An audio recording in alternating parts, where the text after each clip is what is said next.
welcome everybody. Thanks so much for joining us for the Slants Foundation Artist Think Tank. This is a program that we designed specifically to have space for three things: for mentorship, for collaboration, and for community. Because it's always great to meet other API creatives. I think it's really helpful. And sometimes we'll more lean into one particular area or another, but we always want to give you a chance to get to know other folks who are noisemakers, who kind of understand your experiences in a lot of ways. My name is Simon Tam. I am one of the people behind the Slants Foundation, and for many, many years, I played in an Asian American dance rock band called the Slants.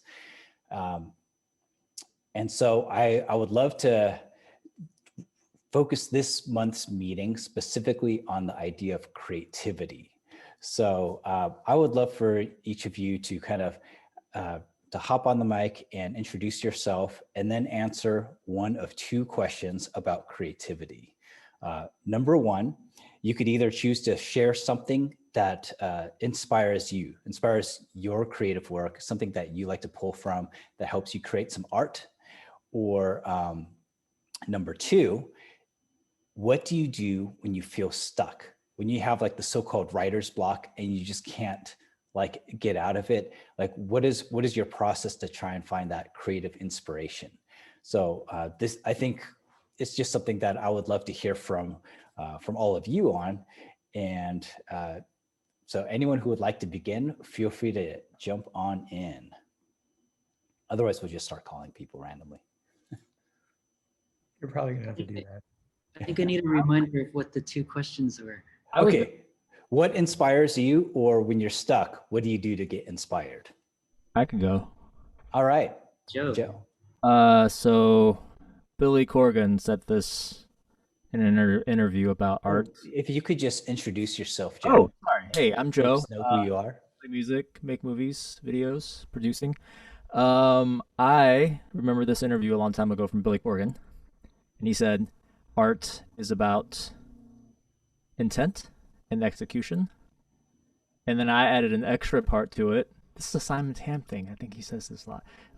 I added an extra part to it because you take a great quote and you add another thing to make your own. So I added an extra part, which was you have to be able to explain it afterwards to yourself as an artist.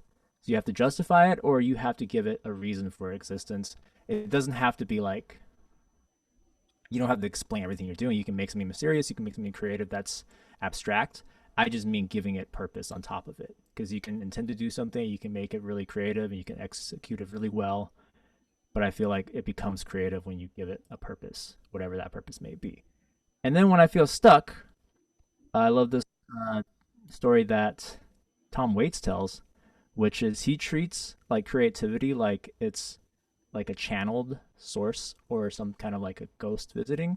He's just like, I'll show up to my desk every morning and I'll start to write songs. And I showed up to work today to write. If the creative idea doesn't come, that's not my fault. It didn't show up.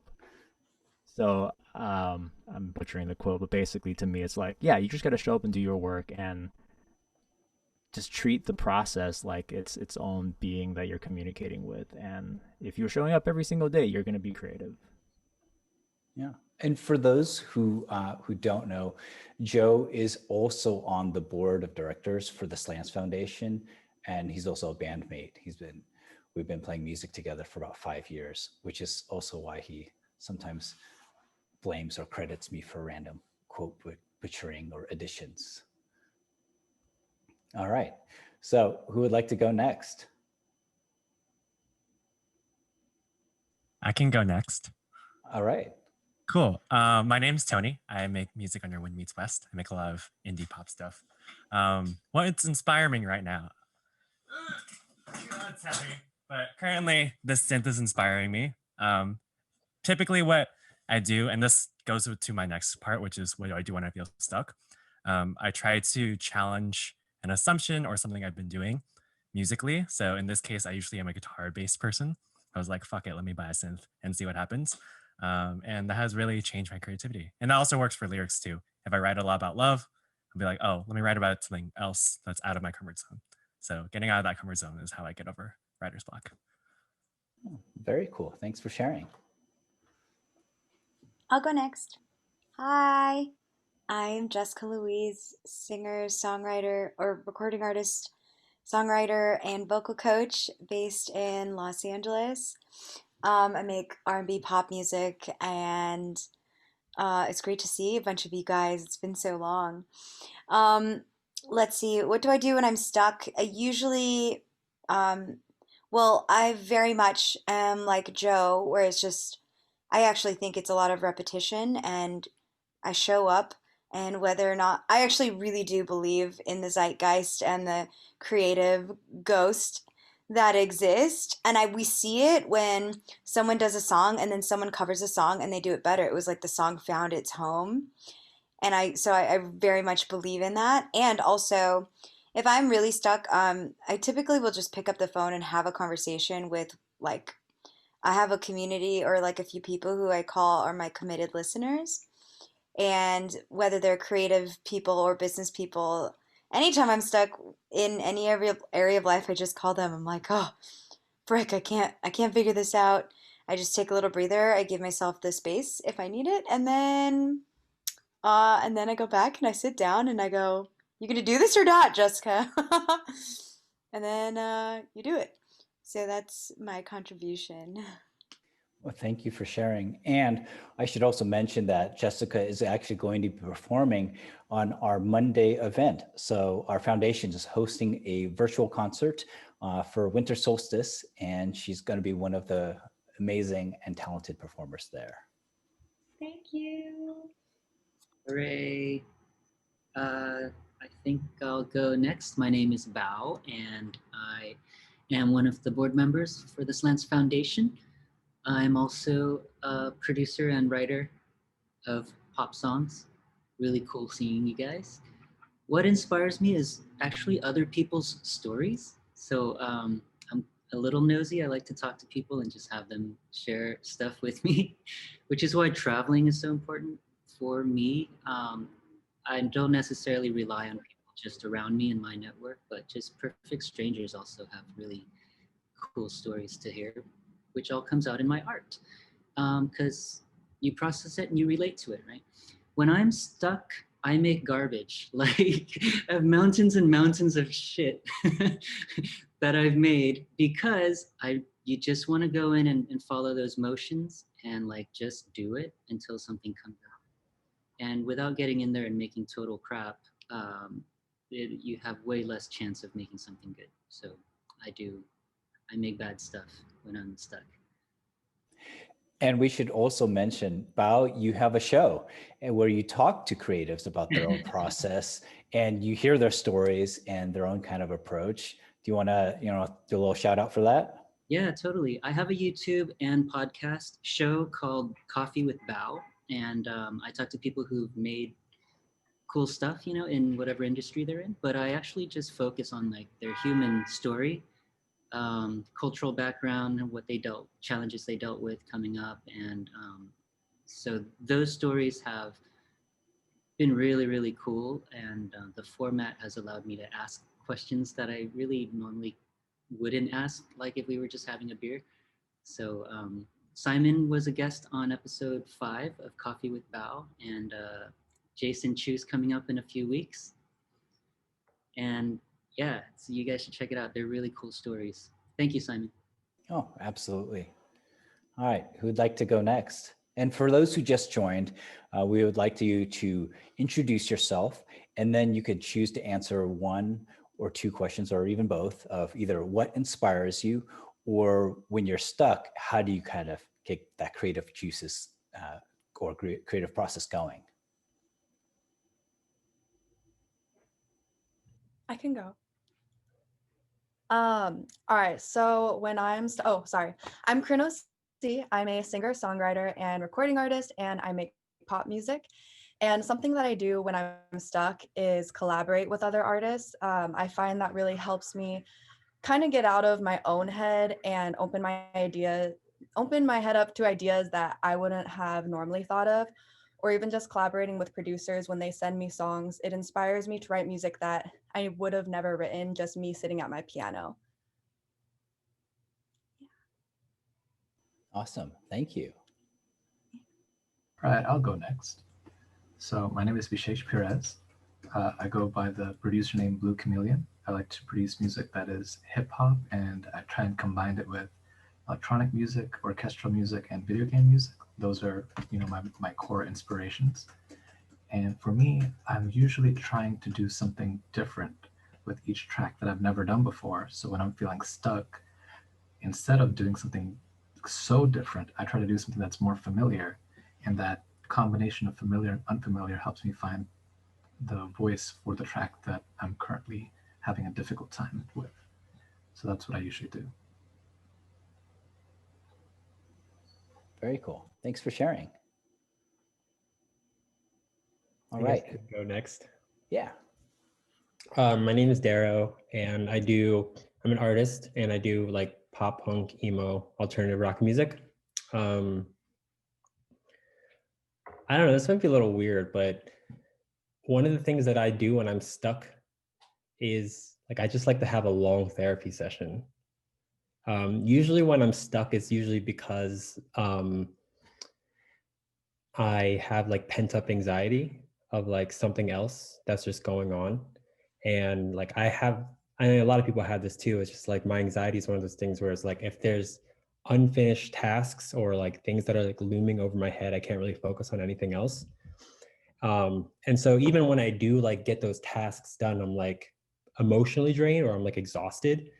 And when you don't have energy, it's really hard to write music. So one of the things that's really therapeutic is just a huge offload of just anxiety and emotions in therapy. And so doing that to kind of clean my slate is actually really helpful for jump starting. Yeah, and Darrow was actually in one of our foundation's programs. So over this year, we actually had something called the DIY Musician Accelerator Program, which was supposed to be a 6-month coaching session that kicks off in March, and it was going to end in Texas, in Austin, Texas, at the DIY Musician Conference. It was through a partnership with CD Baby. But what ended up happening was I want to say a day or two into the program, everything shut down. The world kind of ended. And so we had to pivot very quickly. But I think Darryl could say that a lot of our sessions, while we did focus on music business and some of the other approaches, they also oftentimes were kind of like therapy sessions. And it's always therapy for me. Well, you also did a lot of work.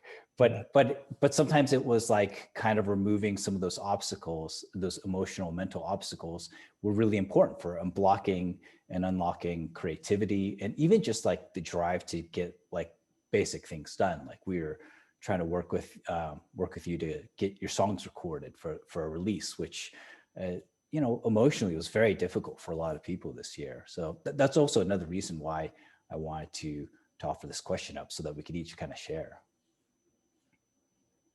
All right, so who's next? I can go. My name is Janice. I feel like an imposter here because I feel like I'm not a real musician. Also, Jason, I think I'm just shocked because I think you came to my college to perform once. So I remember you, and to be in the Zoom call with you is oh my God, what's happening?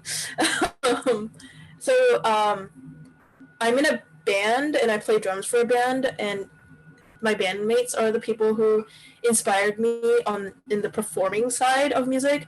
But I randomly took an emotion that I had and a story that I had and started strumming some, or singing some melodies as I was strumming 2 weeks ago, and then ended up creating a song out of it, and it's gonna be on Spotify now. And that was kind of unexpected. So I totally feel like an imposter. But for me, so far, what's inspired that was emotions, which is interesting compared to what Darryl you were saying about emotions. For me, the more pent up emotions I have, the more inspiration I have to get it out through music. So. Very cool. Congratulations on the forthcoming release as well. And I think all of us feel like imposters. I mean, that's the reality. I've been doing this thing for like forever, and I call myself like a very, very mediocre musician, and yet somehow have been able to imposter my way through it. So like, it's definitely a very, a feeling that many of us are not strangers to, but congratulations. That is amazing. All right, who else has not gone? I can just go down the list here. What's that? I can go next. Oh, awesome. My name's Ariel. I'm a web developer, but my hobbies and passions lie in music. I haven't really been active in a musical community in a while, so I've been throwing myself into like Discords, where I think I met Bao a couple days ago. And then I started taking vocal lessons with Jessica actually a couple weeks ago. So nice to see you here too. And so in terms of inspiration, I'd say I like to watch a lot of musical documentaries from artists that I'm inspired by. It's like John Mayer, I've been watching Santana's masterclass, and then like Sheila's E's masterclass. And I think that's getting into their mental state and like mentality and how they're creative is what helps me stay motivated too. Yeah, masterclass has so many great little programs there. I just wrapped up the St. Vincent one. Very, very good. What's up, everyone? My name is Jason Chu, at Jason Chu Music. So I'm a rapper, I'm an activist, and I also run a small artist services agency called GGE Media. I'm co-founder over there. So we're talking about inspiration. We're talking about what do we do, right, when we're stuck. I don't know. The best way that I have to describe it is when I feel like a rapper, like my shit is doper. You know what I'm saying? Like when I feel, because I think for what it is, right, is like artistry and especially music is holistic, right? Like you can write a ill ass song, but if there's no and right, songwriting is its whole own craft. But speaking as like artist side, right? If you want to write for yourself, if I want to write for myself, I find that like if I can be fully embodied, you know what I'm saying? Like I told one of my friends, like this is corny, but like I'll put on my fucking jewelry in the house. You know what I'm saying? I'll like watch some little baby videos, and just like, the time that I'm most inspired is after a show. Like I've written, I think my best content when I feel like in the flow of it. So I know that like obviously this doesn't apply to everyone, but for me it's just like when I'm feeling like that dude, the music that comes out matches that energy. And when I'm feeling, you know, when I'm feeling not fully myself in my body, in my clothes, in my surroundings, in my lifestyle, that's when it always comes out as sort of a fantasy. You know what I'm saying? A projection, like a hollow man. You dig what I'm saying? So that's for me. It's just living into. If I have this vision of an artist I am, does it match who I actually am, or is it just this projection that I'm trying to like build up? And when it does match, kind of one to one, that's when the shit do work. Very cool. Deep. And also Jason dropped a new release this year that our foundation was a part of funding, Living Room. So, and performed at our APIA Voice, which was our voter registration, Asian American celebration virtual festival this year. So very, very cool to have you here. And, I love working with Jason. We had a lot of fun over the years. Okay, who else hasn't gone yet? Looks like we have Ariel. Do you want to jump in? Hi, I'm Ariel Bu, and I definitely vibe with that imposter syndrome thing. But I run a music education studio and teach piano. That kind of feels like the overarching thing. It's the main mode of income, so it it feels like it takes over. But I also happen to be a guitarist, singer, songwriter as well, and an activist. And I guess what I do when I'm feeling stuck, I mean, it's nice to verbalize it, even though I don't know if it actually works. But I really like playing covers. It's like a low pressure way of playing music and enjoying music. Like, oh, I really like this song. And then if it ends up inspiring me to, you know, try a different technique or write a different song, that's great. To be totally honest, though, outside of just playing covers for enjoyment, and by covers, I also mean like classical pieces of music as well. I don't know if those are considered covers, but you know, I think I kind of burnt out after releasing a record in 2016. And what has inspired me in the last couple years to write a new set of songs was actually being approached by an A&R rep and just their interest, you know, and they gave me a prompt. They were like, okay, you know, we are looking to place music for television and film, and they listened to a bunch of my music, which it crosses many genres, and they were like, we want to ask you to write a 10-song album in the vein of this one song of yours called Appraisal, and in the genre of like female indie rock. So that's been fun. You know, it was fun to be given a prompt, and it's also been inspiring. I don't know if this is like the existential answer, but it was inspiring just to have people express interest and to give a prompt and to express that they wanted to like support me, not just financially, but like as a team, you know, because sometimes it really is overwhelming doing it all by yourself. So whether it's being inspired by, like my last album was totally DIY, but really I was inspired by the people around me who were like, these songs are good, like you should put them out, like you should reach out to this producer or whatever. So no matter what it looks like, whether it's super DIY or like some A&R rep, like basically it's being prompted by a community to continue doing it. And I would say when I'm feeling stuck, I reach out, and that's why I'm here. Hey guys. Yeah, thanks for having me. Thank you for being here. That's what we're here for. So who else hasn't gone yet? Mike or Kareem? Do either of you would you like to share? Hi. Can you guys hear me? Yeah. Great. Hi, Jason. Hi, everybody. How's it going? My name is Mike. I'm talking to you guys from Beijing, China.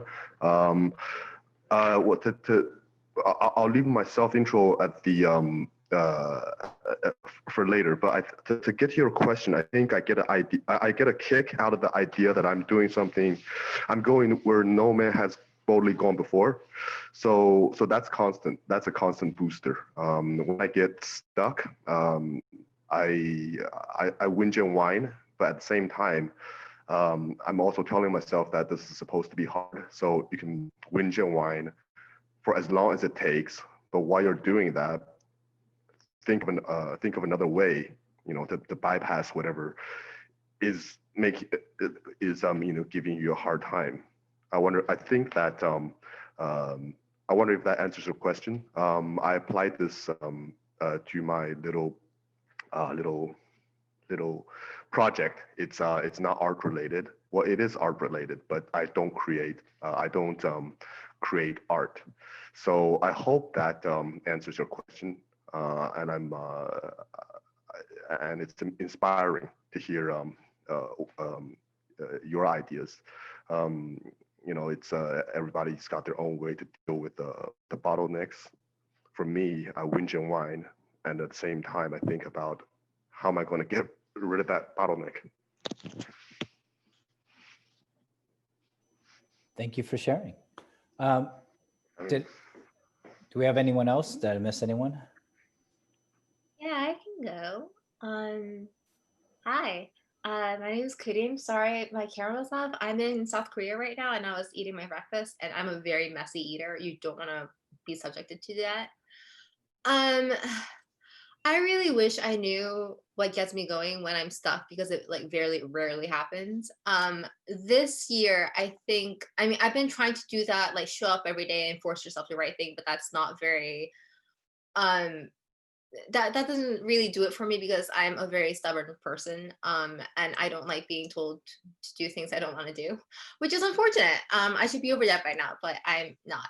So what I've been doing is, oh, I should say I'm primarily a musical theater writer in terms of music. So I feel like I also shouldn't be here. It's like triple the imposter syndrome because like you're an artist and then you're Asian and then you don't write pop songs. I would, but I only do lyrics. And it's kind of hard finding someone who like wants to set other people's lyrics in like pop as opposed to musical theater, I think. But that might just be me.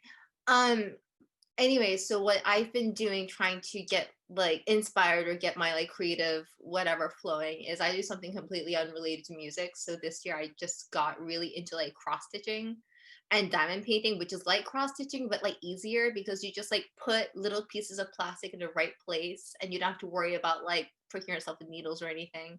And then I feel really accomplished even though I'm like I didn't actually paint this, like it's not mine, someone else printed out the design, but now it's pretty and sparkly. Yes, right, it's great. My mother was so proud of me. She framed my diamond painting and I was like, I feel very bad about this, but thank you for loving me, I guess. And what inspires me is equal parts things I love and things that make me angry, which I think are my two primary emotions. I'm like very, very intensely into things and very, very intensely infuriated by things. So a lot of what I mean, like I wrote this entire screenplay because I watched the movie and it was so bad and I was so mad that I sat there and paid like $15 and 2 hours of my time to watch this horrible movie that I went home and like wrote what I wished it had been. And what movie? It has two different titles. In Korea, it's called Time for Love, I think. I don't know why, because the English title is Playing It Cool. That's like a Hallmark movie, but then that doesn't sound like a Hallmark movie. Never mind. And I'm like, it's not the worst movie I've seen, but something about it's like about a writer who like doesn't believe in love but has to write a romantic comedy and then falls in love. But like there's none of the characters make any sense, and I was just like, ugh, why? But anyway, so I wrote something else that has nothing to do with the movie, but it just like inspired me, I guess. So thank you, Chris Evans, for literally nothing else. And the things I love is like, I grew up watching Disney movies, and so I love writing musicals. And I grew up watching all these movies about like I grew up in Belmont, Massachusetts, which, if you don't know, is where Mitt Romney lives, to give you an idea of how white and rich it is. And then there was me. So I would watch all these movies that were about, like these beautiful white teenagers falling in love. And yeah, Somerville. Like I think half my church was from Somerville, because of course we went to like an Asian church. I literally don't know what denomination it was because that didn't matter. It mattered that it was Korean. And so like a very, very small world. But I would watch these movies that were just like there was nothing inherently white about them except that like their problems were very easily solved, I guess. But like I just never got to see myself in them, and it didn't really occur to me that that was weird because when I went to school I didn't see anyone else like me, and like I wasn't looking at myself to realize that I looked different, I guess.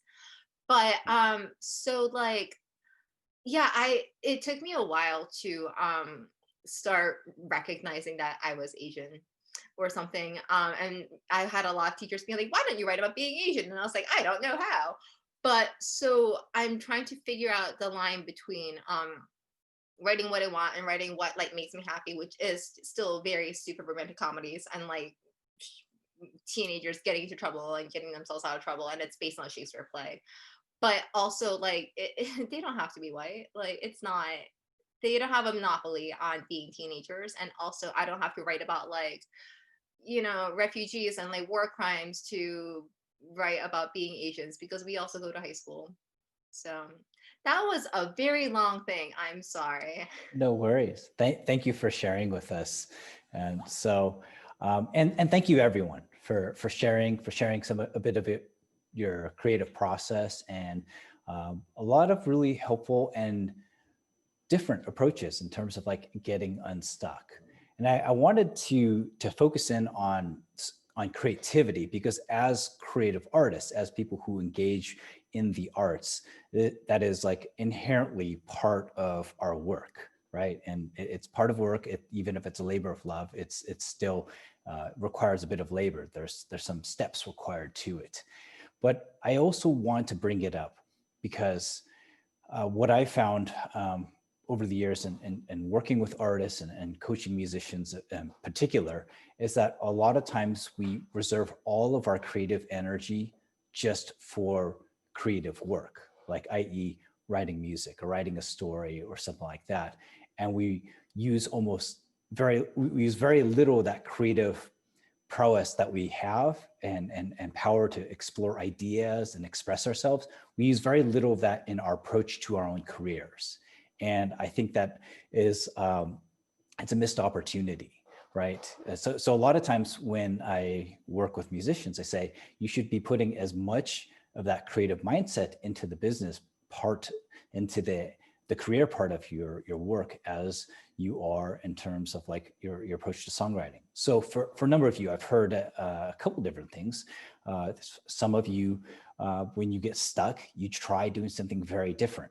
Either you engage with a different art form entirely, or you use an instrument that you traditionally don't perform because it kind of unlocks other ideas all of a sudden. Some of you go with something familiar, or maybe you play something that can ease your way into it, like kind of like warming up to do creative work, right? And that's like Ariel mentioned, playing cover songs. It could be a way of just like getting comfortable with your instrument and that sort of thing. Well, a lot of times when we kind of feel like we're getting stuck in terms of our career in various points, we can actually take some of those same approaches. So for example, if you feel like you're not getting the kind of growth that you're desiring, let's say it's in revenue from streaming or social media follows or something like that, that's an opportunity to try something different instead of just trying the same thing again and again, or especially instead of just trying to replicate what someone else is doing. Speaking of social media, we definitely want this to be a community vibe. So I'm hoping that each of you could just drop in the chat section your website, your main social that you want followed, and a place where someone can buy or listen to your music. I know a number of you, and I know a number of you have dropped releases this year. So please share a number of, I know everyone who is a part of the board here has committed to following and buying and doing whatever we can to support each of your respective arts. So don't be shy, just go ahead and drop that in the chat section. So what I want to do now is like get ready to break us out into breakout sessions where each of you can, in a smaller group, can talk about a project either that you have coming up or perhaps an obstacle that you've been facing or feel like you're going to face, like you're going to launch something, and share it and see what other folks have to say. I think one of you, I want to say it was Jessica, said that your way of kind of unlocking or getting unstuck was to talk to some other people, other creatives who can kind of speak into your work. And this is what we're going to do right now, is to use the power of community to kind of overcome some of those things. So if you have a release coming up, if you've been feeling stuck in some part of your business or even in the songwriting process, whatever it might be, this is a great chance to share more in depth with other folks. So I'm gonna pause the recording right now. Love to hear. So welcome back, everybody. Would love to hear what some of you have shared. Like, what have you learned? What are some of the things that people are facing right now? I know it's a really, really weird time, but we're still continuing on with our respective careers. So what are some of that good stuff that you've been able to learn from each other?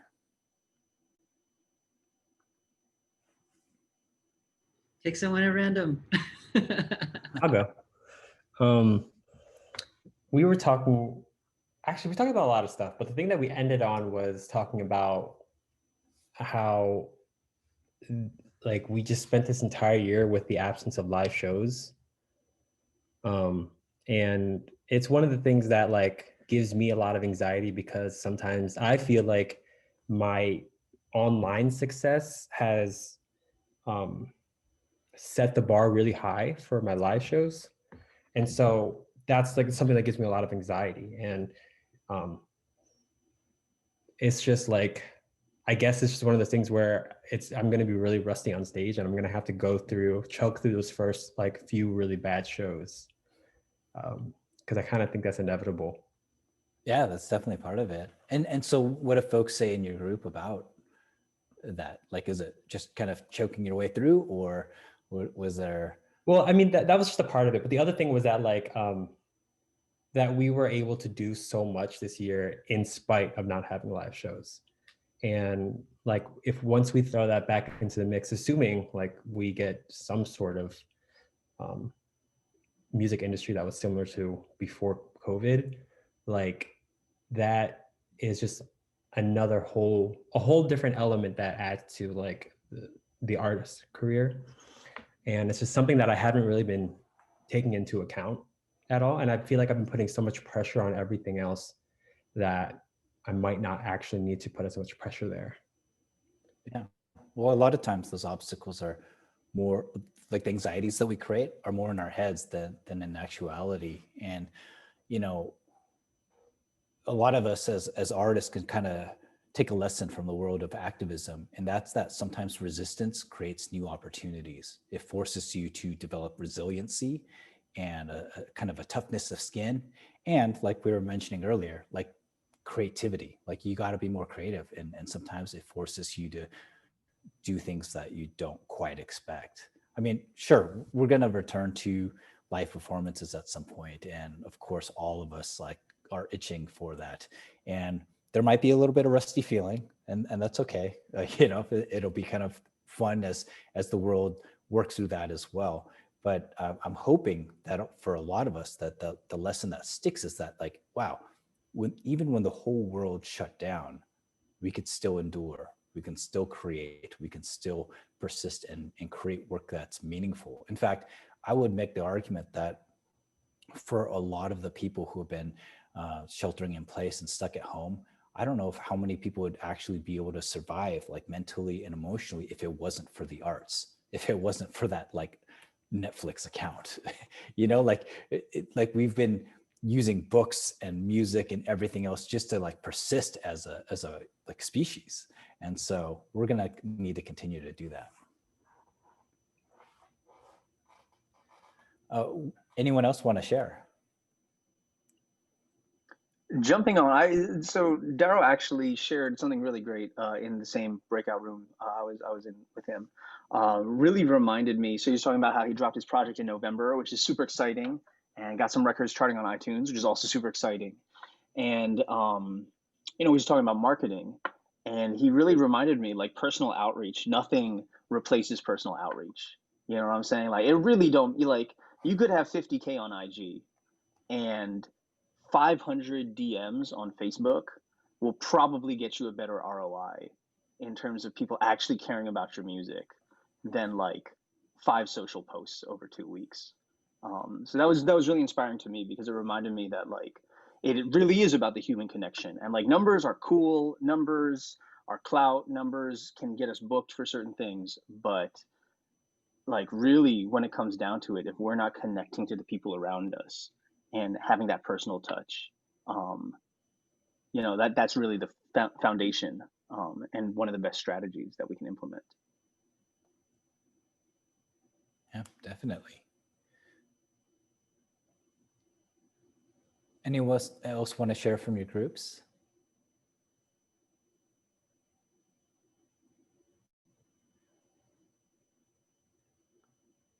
Joe, I'm going to call on you because you're on the board and susceptible to being voluntold. What's funny is I was in the room with Jason and Darrow, so we shared. Okay, fine. Bow. Forget Joe.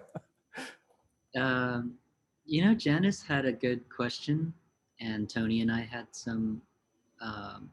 Tony, who dropped off already, had a couple of different perspectives. Janice, do you want to summarize your question first, and then I'll talk about Tony and my response? I'm trying to remember what my question was. I think I asked about. Oh yeah, my question was that I don't play piano.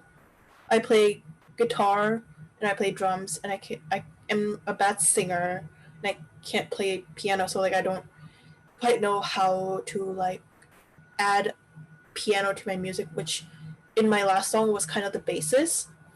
And then a good answer that Bao and Tony had for me was like collaboration. Like, I don't have to make the entire song by myself. Getting inspiration from other musicians and getting their input can actually transform my music into a better one.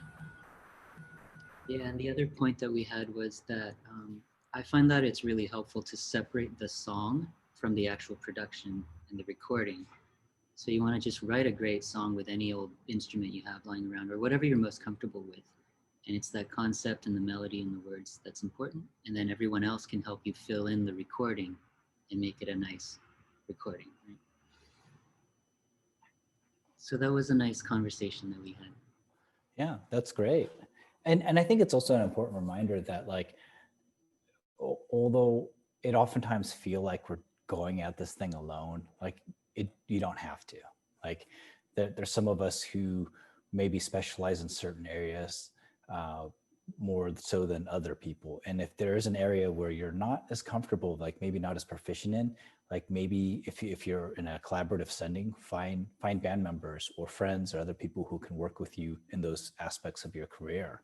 And oftentimes that's actually another way to kind of get unstuck, like because maybe you have somebody else who lift up, and then that way you could just focus on your strength rather than any area that you feel maybe not quite as comfortable in.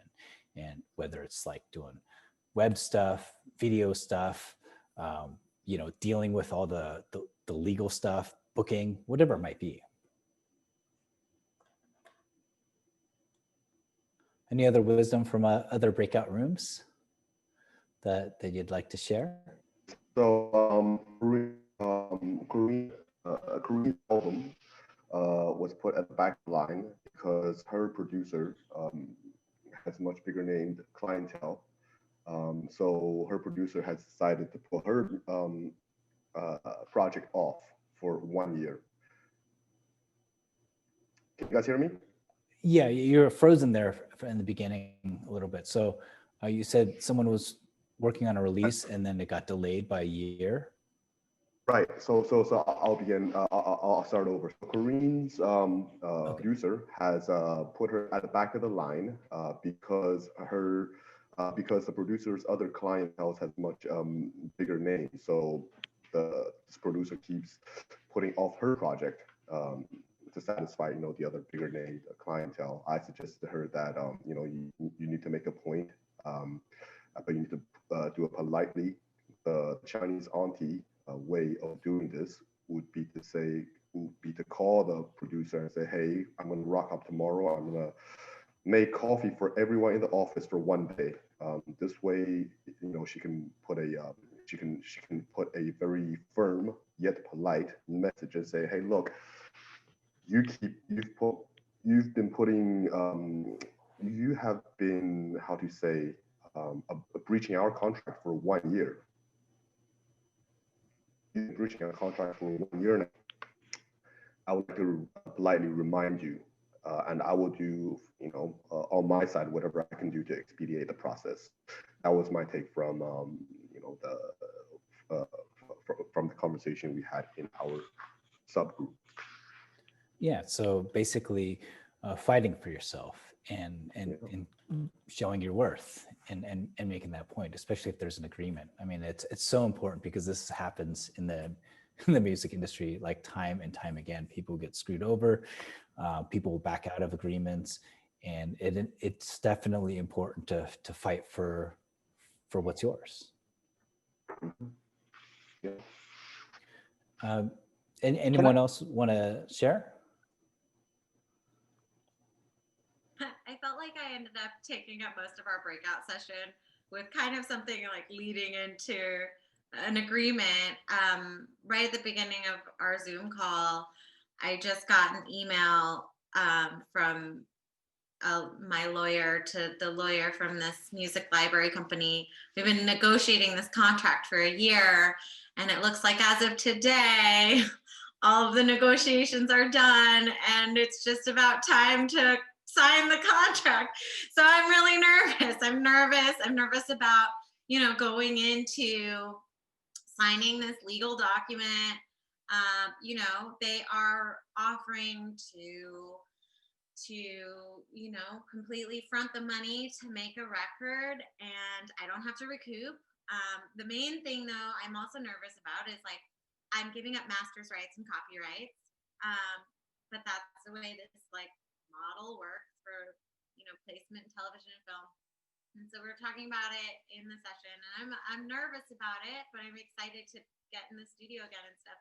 But I also felt when I was talking with Ariel and Vishesh, like, they're like getting motivated to start playing out for the first time, or to market their music after like 4 months of making music and stuff.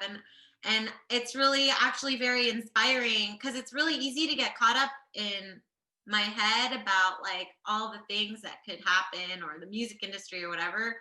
But like talking with Ariel and Vishesh, it reminded me like it's really inspiring actually to talk to people that are like making music for the sake of music, or like, that we could be at anywhere in our creative process and feel like an imposter, or like be anywhere in our creative process and like, be nervous about something or whatever. But I think it's really cool that we're all in this space together, like talking about it. I think that's cool. Definitely. Ariel, do you have an attorney representing you on your side of the agreement, or just the attorney from the other side? Yeah, I've had a great attorney. There's an arts and business council here in Nashville, and they have a volunteer lawyers and professionals of the arts organization that has a bunch of entertainment pro bono lawyers. And I've had this great lawyer. That's why it's taken so long to, Okay. That's just one of the non-negotiables. And so it's just kind of one of those things. And the lawyer that I was working with, Trip Aldrich, he's been practicing since the year I was born, 1986, and he's apparently really great. And it was one of those things where it's like, okay, well, we can take this as an experiment, is what he's telling me. He's like, right now, the music industry, there's not a lot of money. If they're offering $11,000 to make a record, and I get to choose who to make it with, and they're saying, but maybe not putting into writing, everything's going to be 50-50, blah, blah, blah, all this stuff. And we've been like working out whatever pieces that we can get in terms of for them to put certain things in writing and certain things they won't, but say verbally that they will. So it's kind of at this place where it's like, it's a risk, but also I don't really know if I have a lot to lose other than the rights to 10 songs, because really it's encouraging me to write. And most of the music industry right now, there's not a lot of money in it. So to have somebody fronting the money I don't have to recoup, and wanting to market it and whatever, it's like an experiment to see if this is going to take my career to the next level, rather than getting stuck on it. And I've had other people tell me, I'm going to keep writing songs. So even if this set of 10 songs doesn't end up working out, that, I don't really have a lot to lose from it. Rather than, I also don't have a say in what it gets placed in. So I just hope it doesn't get placed in some like Trump thing or something, but I doubt that's going to happen. So, yeah, well, you know that they could do that anyway, whether you put out a regular album or not. So it's true. like, you have no say. But I wanted to ask, because I think it's really, really important. And it's something that oftentimes artists don't do enough is to have an attorney look over any kind of like major agreement like that. I'm glad to hear that you are, and that you found Trip. That's fantastic. And I know this actually just came across my desk just a few days ago, where someone was asking about a question about a record label offer that they were getting, and I was told that they couldn't afford an attorney. But the reality is, like, you can't afford not to have one. most of the time, if you're being offered a contract or an agreement, even if you don't have a pro bono service, and usually that you can find one, either a local law school or arts council, or I'm happy to refer you to them. I know way too many lawyers, but like, even if you can't afford one, you can oftentimes contact an entertainment lawyer and they'll review the document with you, and they'll do like a cursory, like 15-minute glance for free, just as an initial consult. And then they'll tell you if it's worth their time or how many hours it would cost. So they'll provide you an estimate. So you can at least kind of go over that in the beginning to watch out for any of those kind of major pitfalls or anything like that. So congratulations on the deal. Very excited for you and to hear those songs. Thanks. Yeah. And yeah, to say, I mean, I'm glad I got this pro bono lawyer through this organization. But before that, I had a friend, I mean, not necessarily for this agreement, but I had a friend who's just really passionate about entertainment law. And she's an entertainment lawyer, and she would, look over my stuff for lunch, like in exchange for like a lunch or whatever. So I second what you say, Simon, about finding someone who will look at it. I mean, even music managers who aren't lawyers, sometimes I've found will look over stuff too, sometimes if you can't find a lawyer. So it definitely helps, because that legal jargon is really confusing. Yeah. Anyone else want to share something from your breakout room? I want to double that lawyer thing. I had a thing earlier this week that I was just super appreciative that the folks from my publishing admin people were able to review some legal stuff, and they actually, found something to go back with the people who sent me the agreement and try to work something out. Otherwise, I wouldn't have known anything should have been discussed. So yeah, it's huge. Yeah. And what's interesting is that in addition to having like someone on hand for agreements, just having a really solid entertainment lawyer is helpful in a lot of other ways.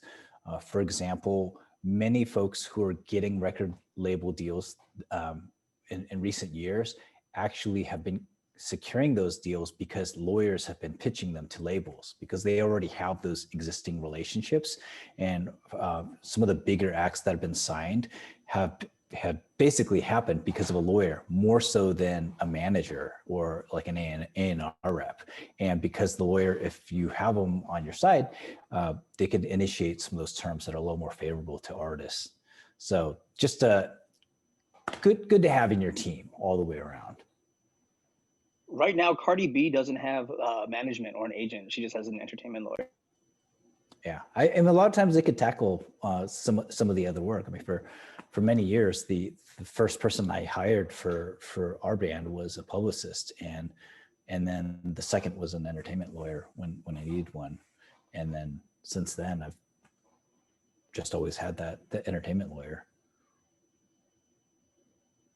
Great. Well, what we usually like to do at the end of each of these kind of music think tank calls is open up the floor. So if you have a question about the music industry, music business, your own career, you're more than welcome to ask it. And we're here to help. We're here to provide support or anything like that.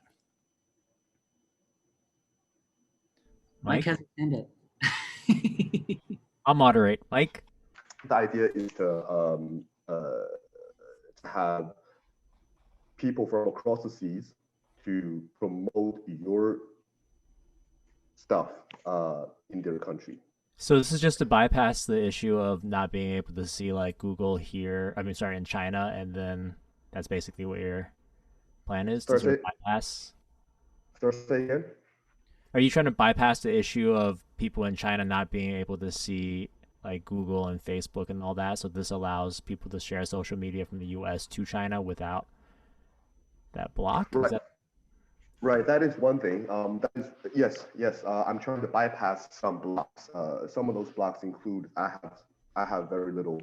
I have no way to gain Instagram following, and as a trade-off, you are, let's say, Joe, I'm going to promote your stuff in mainland China on condition that you will promote another Chinese artist with your Instagram. So basically, it's trying to develop a community here where artists of Chinese descent in the U.S. will help promote Chinese acts, and those acts in China will in turn help promote those artists here in the U.S. And this both includes social content, music videos, and the like, as well as like merchandise. And I believe Michaels offers the ability to like import that merchandise from US-based artists to sell in China, and the artists here will get a cut of that, and he gets you split that profit. Is that correct? Yes, that is absolutely correct. Very concisely put. Very concisely put and very accurate. That is exactly what I'm trying to do. You're right that the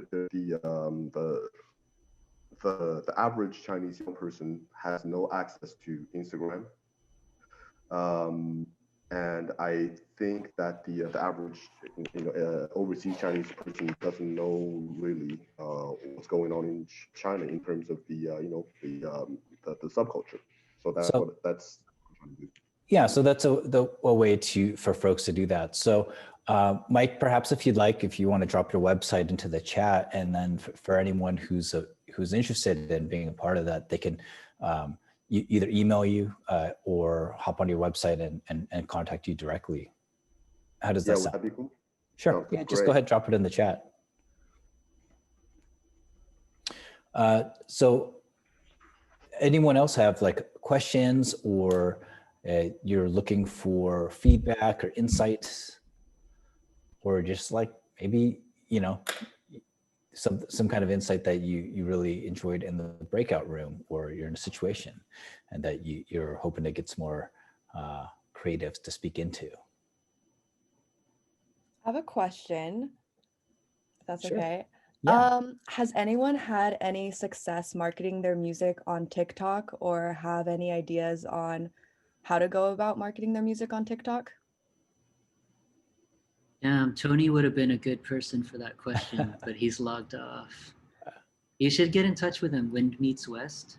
Okay, I added him on Instagram. Okay, yeah, you can. Popping off on TikTok right now. I have the same question. Cool. I'm trying, but I haven't really like spent any time researching and like, finding what the algorithm likes or dislikes. So I have the same question too. And I only just recently like decided to make it a point, like something that I want to start growing. Yeah. Any TikTokers here want to share your experience? Okay, hit up Tony.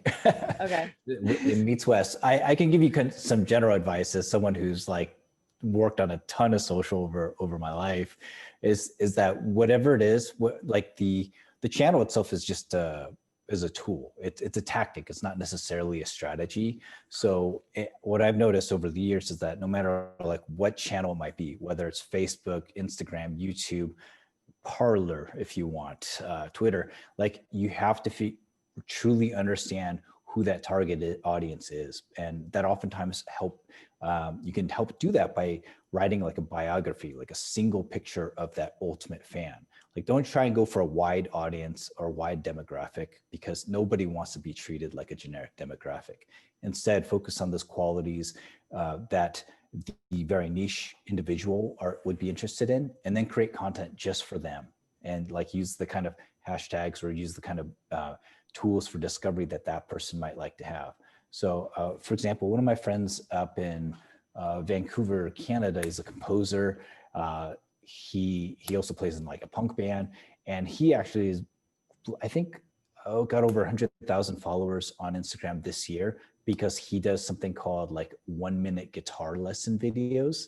And he just is like, here's a little lick, that's it. And then he'll slow it down so people can rewatch it and learn the riff, like of his like favorite punk emo bands.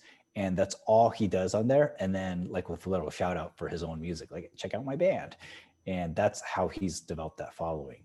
And, there's certainly other people who've like found some kind of niche, some kind of thing to kind of jump into. So like you could also, much in the same way that our last artist think tank session, we actually covered like pitching. Like I spent a lot of time talking about like how to pitch and how to figure out like what your strengths are.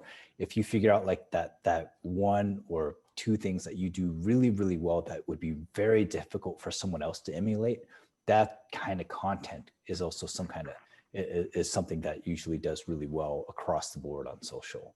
But yeah, find that audience, figure out like what makes them tick, how you can meet them, and then deliver that content, and then just consistent and be persistent about it.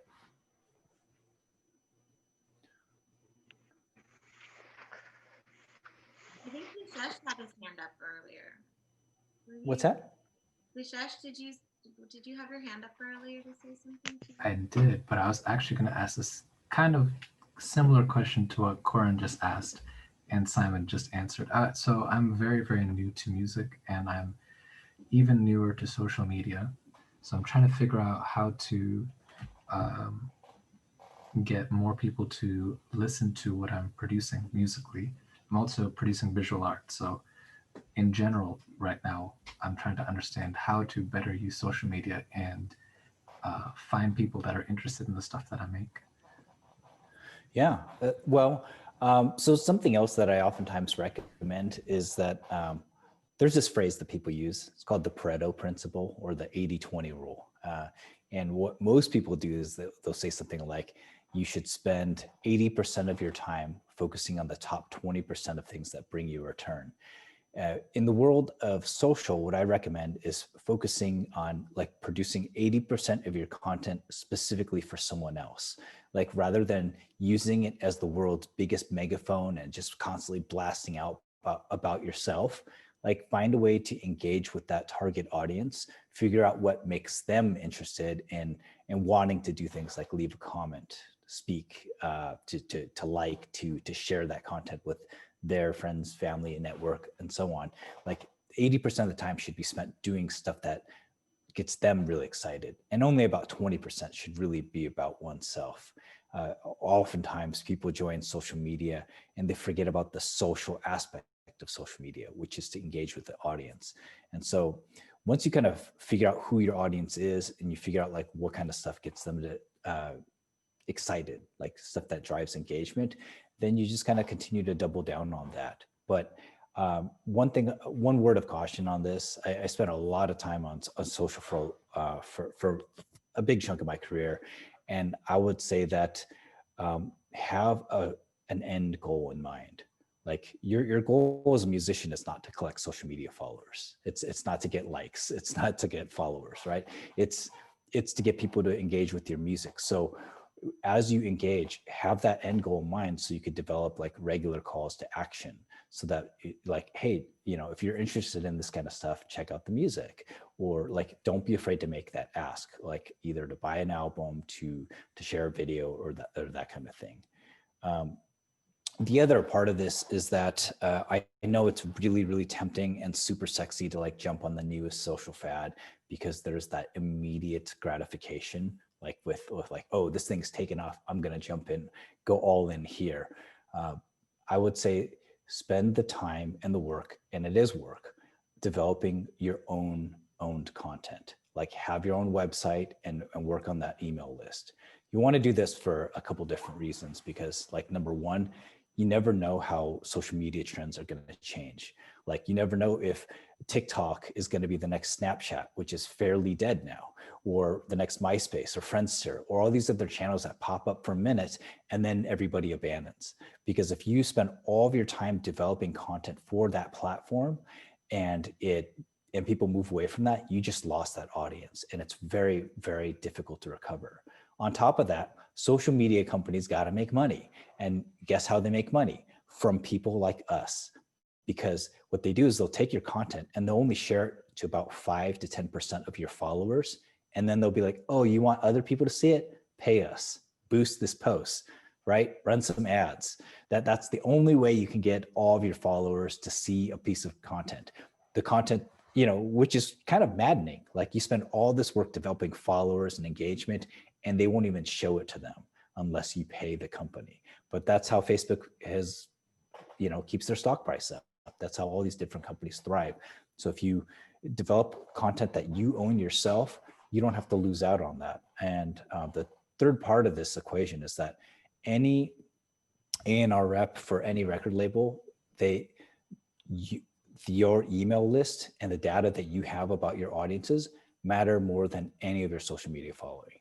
Like while it's great and it's impressive to have like a bunch of followers on these various channels, the reality is people can buy fake followers, and people do all the time. You can buy fake engagement, and record labels know that what they care about is like high engagement rates. That means an owned email list. That means like cell phone numbers that you could do a text message campaign right away, because text messages, unlike social, have 100% open rate, things like that. So the more that you can own that process and not be reliant on somebody else, the better, and the more success you'll get from those kinds of efforts.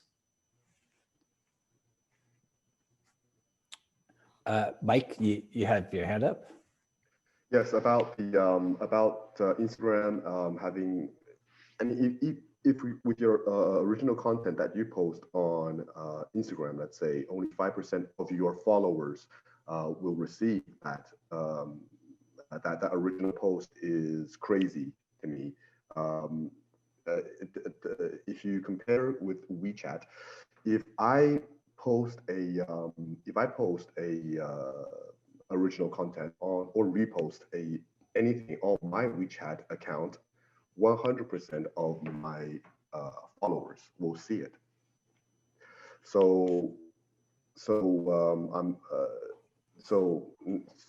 And also WeChat is you can very easily repost someone else's post, which seems to be incredibly difficult for Instagram. You can do that on WeChat, on Twitter, but this is one of the two good things about WeChat, so I just to let you guys know, maybe if you want to look into break into the mainland Chinese market, WeChat is very useful because it has a much higher outreach, a much stronger, a much easier outreach than Instagram. Sure. So there's definitely a lot of different channels available, and I always recommend to people like when you're trying to decide whether to jump into a particular channel or not, whether it's WeChat, TikTok, or anything else that's coming up, you have to think, is my audience there? Are the people that I'm trying to reach there? If so, then yeah, definitely it could be another tool in the toolbox. But at the end of the day, you do want to like drive that traffic back to stuff that you own at some point, because ultimately that is the most valuable. That's going to be the biggest return on investment. Yes, absolutely. So playing around with my website, which I built on Squarespace, I've done experiments with how can a website that is based in America, Squarespace, which is upon which my website is built upon, it is very easy to direct my WeChat post, which that I can direct from my WeChat post into my website, meaning that if I post if I put out a post on WeChat with my website in it, the person who sees that post can just tap on that my website address and go directly into my Squarespace website. Mm-hmm. So yeah, and that's a great point. So for anyone who's doing that on social, like definitely make it a regular practice to bring people back in, even if you're like developing like a custom like landing page for that audience. Do it. Bao actually has a great example on this. If you're not following Bao, like definitely do it. He uses like this great landing page that can direct you to all the different pieces of content that he's developing, and it's all folded under his brand. So yeah, you've been doing a great job with it, Bao, in terms of like. Yeah, I can share that a little bit in. with people. So I have just a regular WordPress website That's heyitsbao.com. And then for my album, I bought perpetualheartbreak.com, which is the album title. And there's a WordPress plugin called Linky, and it allows you to make like a Linktree style page. So, all the new press for the album goes into my Linky, and then I just have kind of these sections that redirect people to whatever's new and cool. And that's been a huge help to kind of like not send people to 1,000 different links, and they can go there and actually they can have that link to re-explore other things once they're interested in one piece of content. Yeah, and Jason just dropped fanlink.2 is also another great landing page creator for if you don't have like a WordPress backend kind of thing. And, and the reality is like, these are all just different tools. Again, like you don't necessarily have to use them. These are just, possible things in the toolbox that you can use to get what you want. I mean, Joe, who's on our board, who's been my bandmate for the last like half a decade, he's an example of this. Joe actually doesn't use social media. Like his profiles are pretty much dead. People try and send messages to his Facebook all the time. He's got probably thousands backlog. He doesn't actually log in. It's not, I don't think it's even installed on your phone anymore, is it? I was against misinformation before misinformation was a thing. And yet you've been able to have a career as a creative without relying on like constantly putting yourself on blast all the time. I was going to point out this, and I think Vishesh, you were talking about sort of what you're starting with, and I don't know what your goal is. If it's like the biggest following possible, then ignore what I'm saying. But I'm in another band called Jessica Dennison and Jones that is very curated, and we're specific to the Portland scene, like a Pacific Northwest scene. We're signed to a very indie label, like a boutique indie label. The following is like a few hundred people on their Instagram site.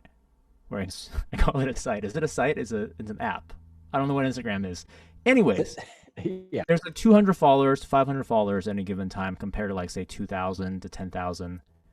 We've sold out every show we played in the Oregon area, and we've gone on a tour up to Victoria, BC, with a pretty awesome artist in Canada.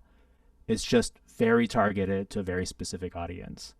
And so I think to me, it's like, yeah, you can definitely do the biggest outreach possible, or you can curate yourself and not spend all your time worrying about followers and all that. And I really appreciate being in that band. I also appreciate being in a band with Simon where we get paid. We actually make money. So that's a trade-off too, because in this band, it's an indie band. We're not going to really make money off of it. We love the music and we want to keep playing it. But we're not expecting to make a full living off of it. I should also mention something about like that as well. So with the slants, like some of our channels we do pretty well in, and others like Instagram, I don't really care that much about, so I don't really put a ton of effort there.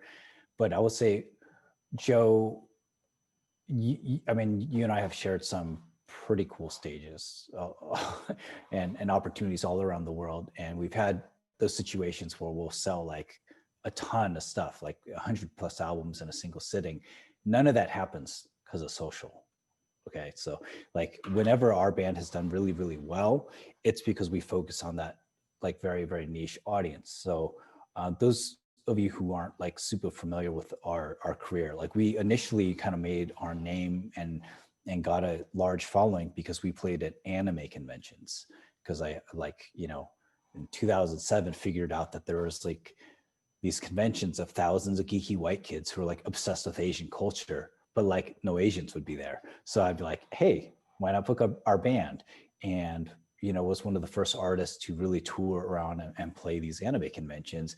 And we get flown all throughout the US and Canada to do these things.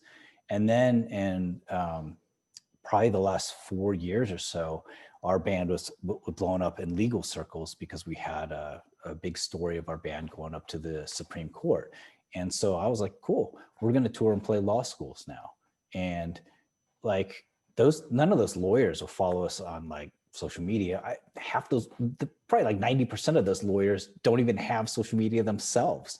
But what they will have is like a desire to pay us thousands of dollars to come speak, like usually have me speak for an hour, and we'll play like 2 songs, maybe 3 songs, and then just blow out tons of t-shirts and CDs.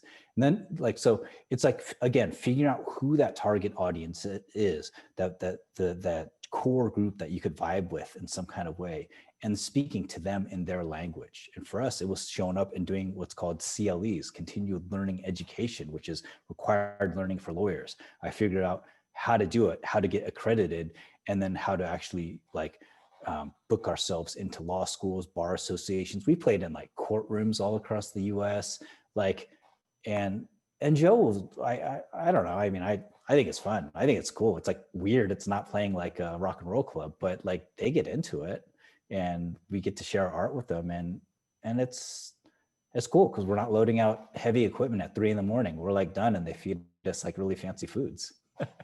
I think the experience and the joy of playing music is exactly the same.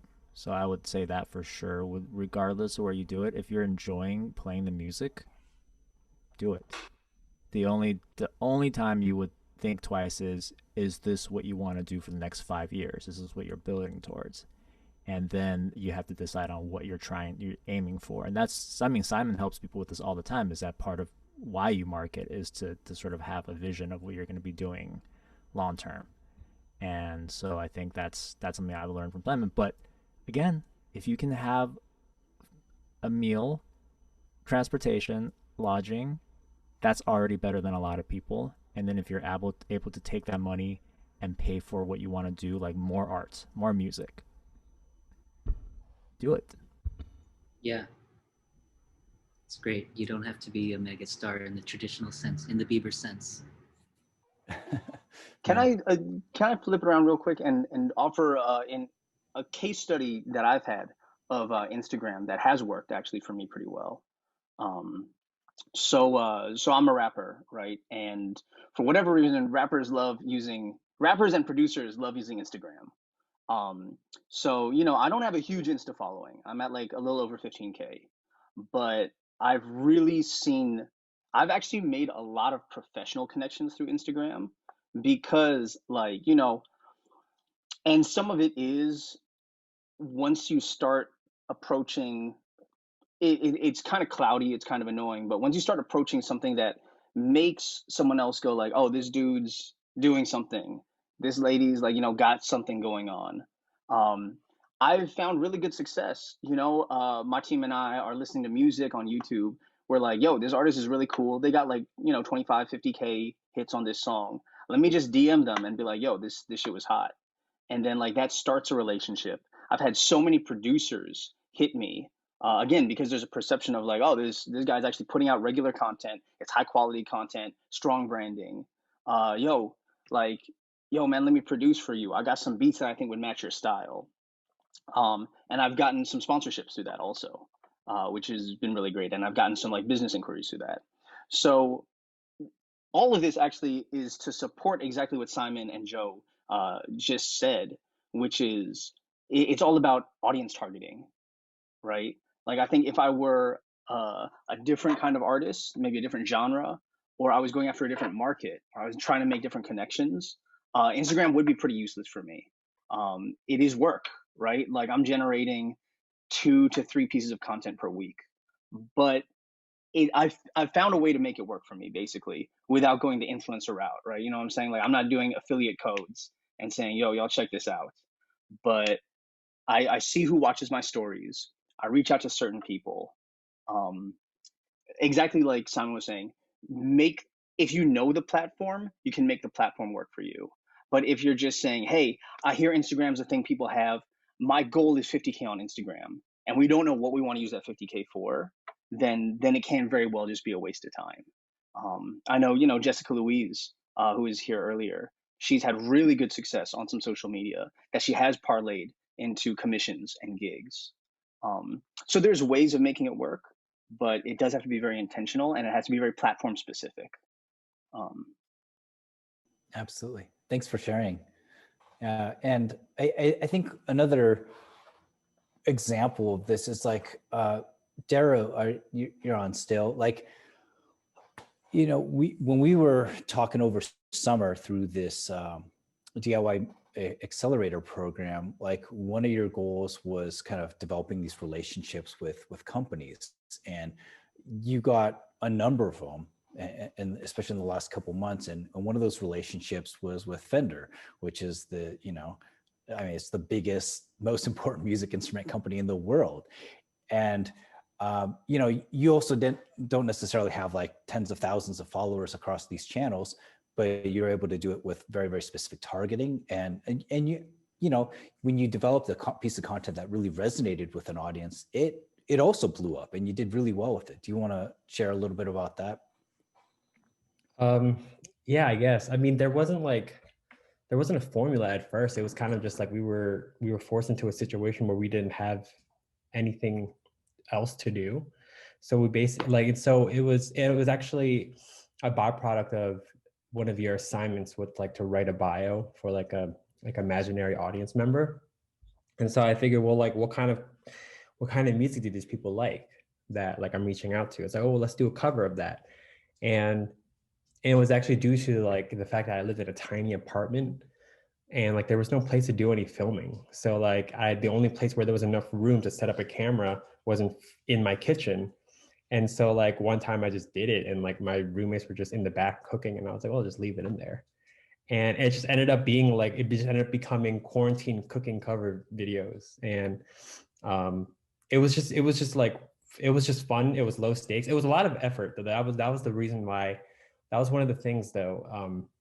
It was like a high lift. There was a lot of effort being involved because, I was doing everything myself. So like I was doing all the arranging and then recording and then the editing and then the producing and mixing and then doing all the filming and then doing all the editing for the video, and then I posted on. And so like it was like hours and hours of work. But one of the things that I kept in mind was that like once I do it, like that's a piece of content that exists and it doesn't like go away, and you keep using that over and over again. And that's what ended up happening. Like one cover like kind of blew up, and then people would come to my page and find other covers that I already did, and like they would just kind of like snowball. Yeah, and then it stopped. Well, yeah, you reached what, a couple 100,000 people with that first video? Yeah, I did like this one guitar cover video, and I think on Facebook I hit like 500,000 views or something, which was like pretty. That was like the bulk. That was like the biggest bulk of like jump in followers that I ever got. Yeah, but that's also what gave you momentum, right? Yeah. And that momentum attracted other people, because people like Jason was saying, like people took notice. They're like, wow, this guy's blown up. He's doing really well. And we took advantage of that right around that time period, because then we started reaching out to all these different companies and say like, hey, I just did this video. I would love, people ask me all the time what kind of guitar I use. I would love to say it's your guitar. I would love to like do something with you. And now actually what it ended up doing was like feeding your addiction to buying guitars. But but like you're able to develop those relationships, and that's, again, it's just showing like, if you figure out what kind of stuff like drives that core audience, no matter what that tool might be, whether it's IG or Facebook or YouTube or anything else, like if you figure out what is going to resonate with that target audience, and you do that, like the tool itself, it matters less than actually doing the stuff that people are attracted to begin with. And I'm glad you mentioned that it took a lot of work too. And Jason mentioned this in terms of his own approach to Instagram. And the thing is, like, anything that seems like it's easy to do, like anyone who's killing it on social, who develops like a really great music video or anything else, it usually required a ton of work. Like, professionals do a great job at making things look easy, but that's why they're professionals, because it just, for them, it just seems like natural to them. But what you don't see probably are the hours or thousands of hours of practice and prep to make that happen. Joe actually works in the film world a lot, and like, I'm sure that it takes even more, like just to get a scene right, to film something correctly, and then all the countless thankless hours of like color correction and like editing it down to the frame. So that's all part of that process. I wanted to just to share that probably a third of the work that I do on my content is documenting the process and writing down the steps so that someone else can eventually do that work. And this is the first month I've had like a really rock star virtual assistant, and she's taken over so many tasks from me that wouldn't have been able to happen unless I had like written down how I did certain things. So there's a ton of documentation work that you could be doing for the future once your stuff kind of picks up again. That's a great bit of advice, because if you have band members or you're hiring people in the future, you want to know what the process is. And this is something else that I did with Darrow and other folks who are in the accelerator program who wanted to grow their YouTube channels in particular. I was like, do like video blogs and things like that. And I was just like, record anything and everything. If you're writing an album, record that process, because that footage can be used later on. At the end of the day, even if it sucks, you can delete it. But like just having that footage is really, really helpful, because like you never know what it can go into. If you're like lacking in content to go on Instagram or a different channel, like show video or show a picture of your desk, or like you jotting down some ideas. I mean, that's all good stuff. The behind the scenes stuff that I shot for my music video panned out really well. It was like really interesting content, it turned out, for a lot of people. And so it's just... Bao's channel is really great. He also has the breaking down how he makes the music. So if anybody wants that, like, it's good stuff. Damn, thanks y'all for blowing me up. I'm learning from you, man. Yeah, you're doing really well. So, you do great work. Cool. So we got like 2 minutes left. If anyone else has like any kind of final questions or anything like that. Otherwise, I'm going to put in the chat once more. These are the different folks who've been on. So please like support each other, follow each other. Feel free to reach out anytime. My handle is at Simon the Tam. And if you like the kind of work that our nonprofit is doing, we're at the Slants the Slants Foundation. You can also go to the slants.org. Several of the people who are on this call have been supported by our nonprofit in some kind of way. We're passionate about providing APIs, a platform, and opportunities, empowering you. This year, we've been so blessed to be able to work with about 3 dozen artists to help films get made, dance projects. We help fund a new theater project for like a Vietnamese acting group. I'm publishing a book of poetry. Like this is just stuff that we thrive in. We love to do that. So like, don't feel like, please reach out at any time. That's what we're here for. That's why we create spaces like this. Nice. Any other questions or? Yeah, I have a question. So we're talking about how much work all this is, right? Like we're social media, we got video content, we got websites, we got platforms, we got niche followings, we got all this stuff. And this is we're just talking about our artist stuff, right? So like, I probably speak for many of us when we probably all have, multiple things that we're juggling, whether it's different forms of art or whether it's different jobs, right? Like Simon, you are doing acting, and then you have music, and then you have your speaking engagements, and then you have, like lots of different things. So like I've got teaching, I've got activism stuff, which can look at like many different things. And then I feel like music always ends up being on the back burner because it's so much work, but there's maybe not that same monetary incentive all the time, or like there's not that same like a team around you that's like, you got to get this done tomorrow, or like, so and I mean, the question is varied because it's like, how do you social media about many different jobs, or like, how do you juggle having different professions? Like right now, I'm even just like learning I'm having like small business assistants because of COVID, and they're like helping me with accounting, and they are only looking at basically Melodia Studio, which is like my teaching studio. I'm like, what about my music stuff and inventory and like, that income and outcome, and then this freelance work. So like, how do you juggle having so many things, and then how do you make sure to like have that time, energy, and focus on the artist stuff and not let it go like in the back burner? Yeah, Bao's holding something up. I can't see it. You can't see a damn thing, but hold up. It's a little blown out. It looks like a calendar. I made a calendar to divide my workout into half days. So each day of the week is divided into half days. It lets me focus for half a day on something or a full day on something. And the next day I'll be full in like admin business mode. And the next day I'll be in full in music mode. Some people like to block out their time in like hours, which never works for me.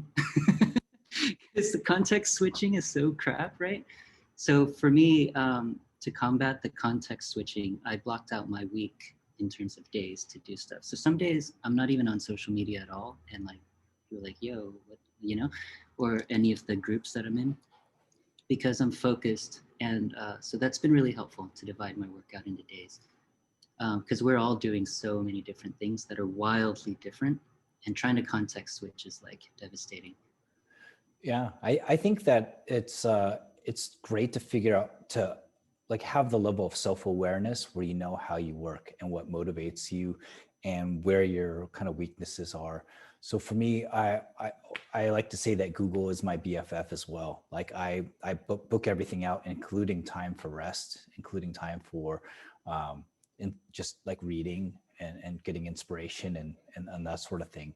And so what I oftentimes recommend people do is like divide up your work into like different buckets, like creative work, kind of like Bao. You know, you got your business admin hat, maybe your social bucket, and figure that out. And then like you can either tie it to hours or days of the week, but create a schedule for yourself and treat it like a job. Probably the number one thing I hear from the artists that we work with through the foundation is people say, I want to make music my full-time job. I'm like, if that's the case, then you got to treat it like a job. And what happens with a job is you got to show up for work, whether you feel like it or not. Maybe you call in sick every once in a while, but you have to meet those deadlines. You have to get that work done. And so one way to approach it, maybe to make it a little less tedious, is to break it up into different categories and then figure out how to do your work in blocks that are most productive for you. So even if you don't like, if you feel like you want to have social media content every day, but you don't want to like do the work of it, get some kind of program to help you pre-schedule it. Facebook and Instagram are actually now integrated, so you can pre-schedule all of that content, or you can use a cheap or free option like Hootsuite to do that kind of work. But like, just figure out like what kind of things that suit your particular style. But the more important thing is to like have the discipline to be very consistent across the board. And the other part of it is like, we know it's a lot of work, especially if you're a team of one. Like if and when you can, like find help when you're able to. One of the first things I did when I was in the Slants in like year 2 was I had interns. I had 3 interns working for the band. And I was just like, hey, who wants some music business experience? Who wants to work with anime conventions? That kind of thing. And help me build out this contact database. And like the thing about having interns or volunteers or friends helping you is that like managing them will take up your time too. So just be aware of that. But once you can delegate, like Bao has a VA, like you can do that. Like once you let empower them to do some of that work, it kind of lifts up some of that burden so that you can have more creative capital to work on like the bigger stuff that only you can do. And so, I mean, that's something that we do we did in our band for a long time. Like, you know, I was tied up for doing the business end of the Slants for forever. And towards the end of our band's career, like it was just burning me out. And I wasn't able to be the primary songwriter like I was in the beginning. So Joe ended up taking like most of that work himself. And I was just like, you know, I can't do all the production work. Joe's going to take that on. And we just kind of divvied up things where it made sense. And we kind of found our groove in doing so. So like that also helps as you add on to your team or like people who help you out, like knowing what their strengths and their interests are and allowing people to have the freedom to explore that area. And know your own strengths and weaknesses. Yeah. Right on. Well, we're at time, so I just wanted to say thank you so much to all of you for joining. Again, if you want to like scroll up in the chat, if you haven't yet, please follow each other, visit our respective channels, buy each other's music, listen to it. A number of you had talked about like your releases this year. So like we're here for it. I'm going out tomorrow to buy all of your albums. If you weren't on the call last month, because last month I bought everyone's stuff, we're doing it again. Because this is like my heart, this community right here. We're here for you. And if you have any questions or things that you want to see for next month's call, please feel free to email me directly, hit me up on social. That's what we're here for. So again, thank you again for joining us. Thank you, Simon. You are Thanks, brilliant. everyone. Thank you, Simon. Thank you. That was awesome. This was fun.